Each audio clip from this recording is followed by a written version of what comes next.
At 1:23 in the morning on April 26, 1986, a routine safety test inside a Soviet nuclear power plant turned into one of the greatest technological disasters in human history.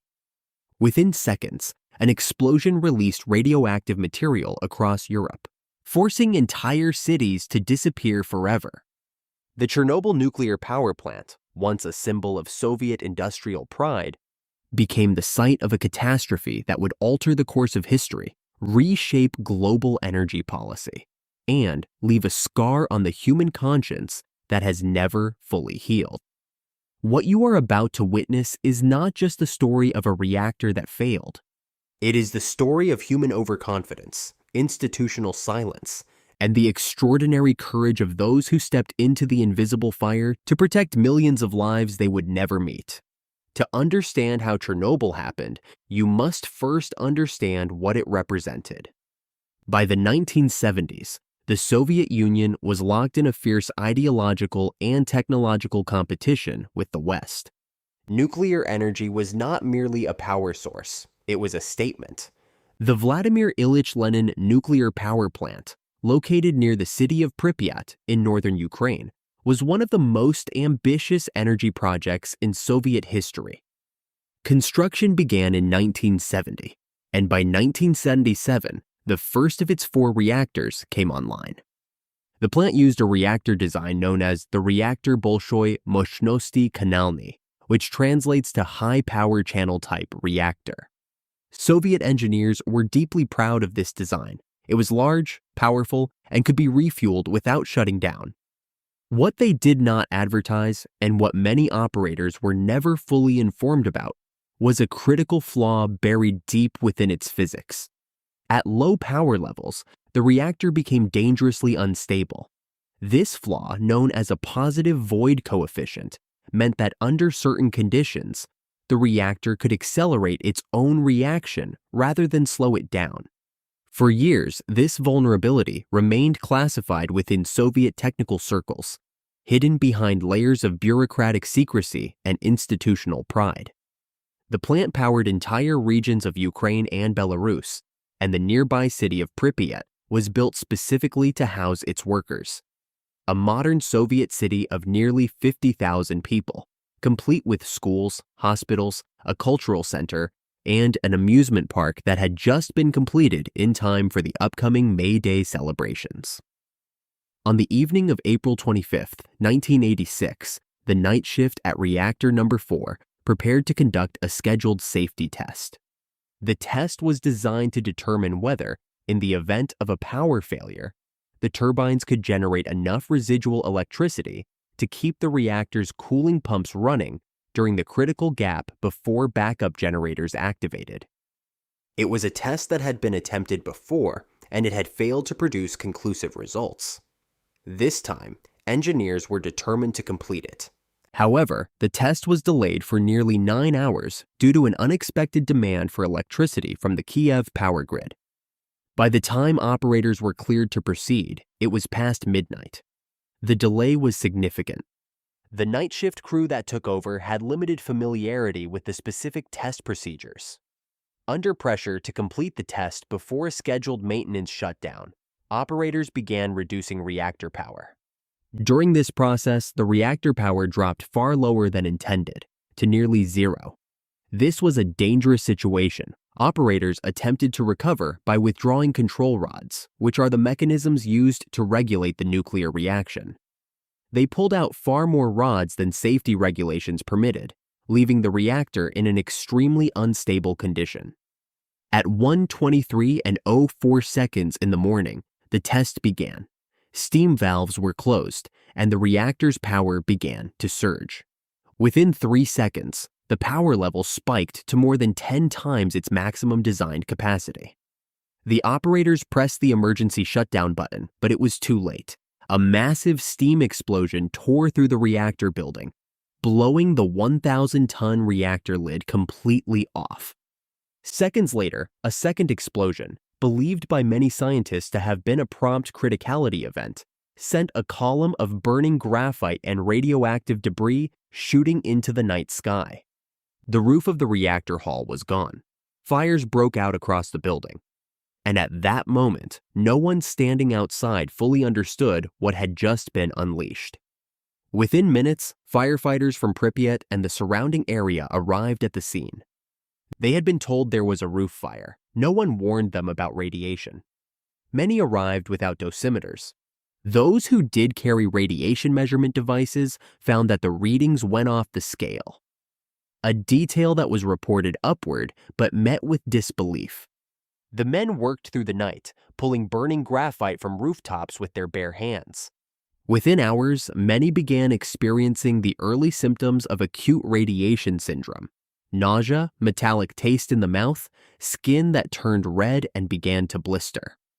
28 of these first responders would die within weeks. The radioactive plume rising from reactor number 4 was not stationary. Driven by wind currents, it began drifting northwest across Belarus, then into Scandinavia, then across much of Europe. On April 28th, Swedish nuclear plant workers arriving for their shift triggered radiation alarms. Contamination traced back not to their own facility, but to something far to the southeast. It was Sweden that effectively forced the Soviet Union to acknowledge that something catastrophic had occurred. Back in Pripyat, residents woke up on the morning of April 26th with no official warning. Children played outside. Couples walked in the spring sunshine. A radioactive cloud drifted silently above them. It was not until 36 hours after the explosion that Soviet authorities ordered the evacuation of Pripyat. Residents were told to take only what they needed for 3 days. Most never returned.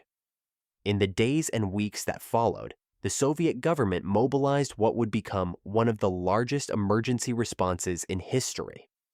Hundreds of thousands of workers, soldiers, miners, engineers, and volunteers were deployed to the disaster zone. They became known as the liquidators. Military helicopters flew hundreds of missions over the open reactor, dropping sand, boron, lead, and clay in an attempt to smother the burning core and absorb radiation. Pilots flew through radioactive smoke with minimal protection, accumulating dangerous doses with every pass. Beneath the reactor, miners were brought in to dig a tunnel under the foundation, fearing that the molten reactor core might burn through the floor and contaminate the groundwater beneath. They worked in extreme heat, in shifts, with primitive equipment. The tunnel was completed, though the feared meltdown into the groundwater ultimately did not occur.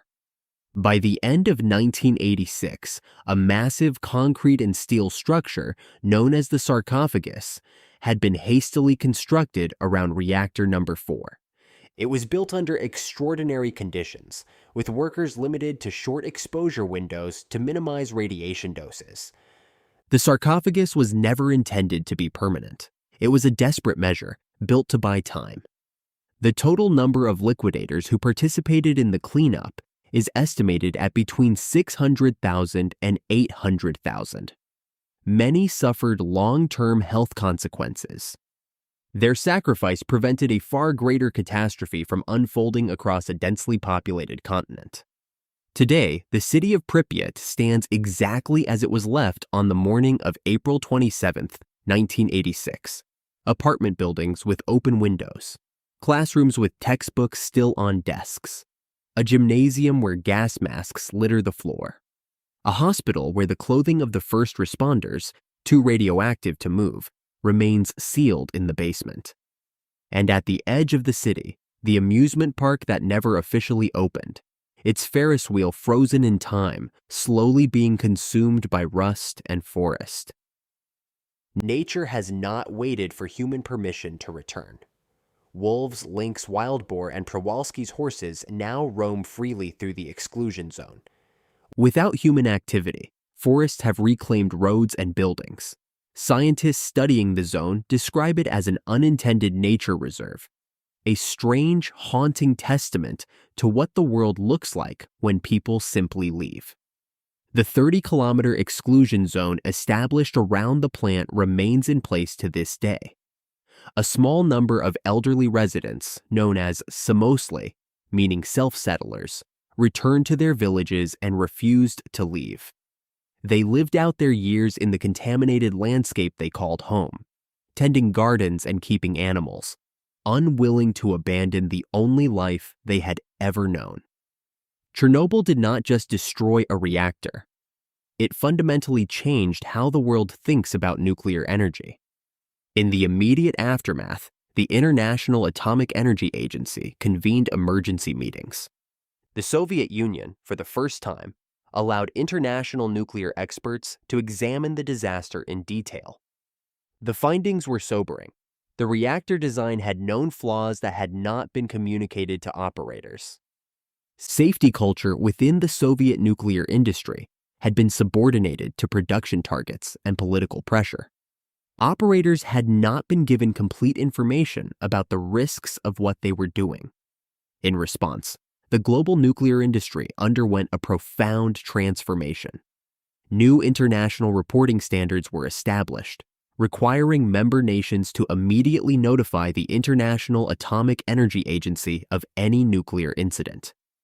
Reactor designs were reviewed and modified. Training programs were overhauled.